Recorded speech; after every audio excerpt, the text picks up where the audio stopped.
Welcome to another physician documentation video. Here we're going to show you how to use the Meditech problem list.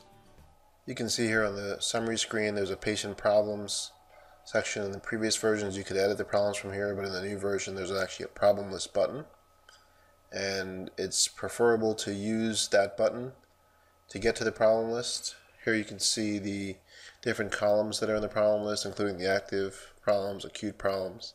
I'm going to add a new problem for sepsis.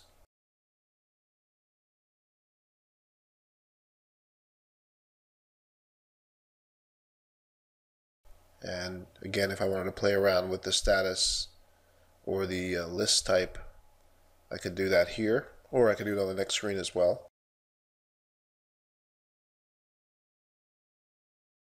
If you look at this screen, the problem list is not updated. What you have to do is click on the refresh button to get the new problem added to the patient problem list. So you can see when I go back to the summary screen, for some reason it wasn't actually added. I'd have to click the refresh button to refresh the display of that summary screen.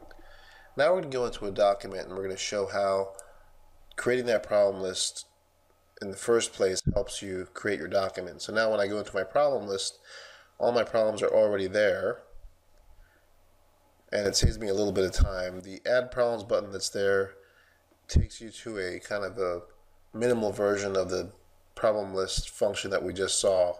It's not quite the same functionality. Therefore, it's probably easier to do the problem list outside of the document for that reason.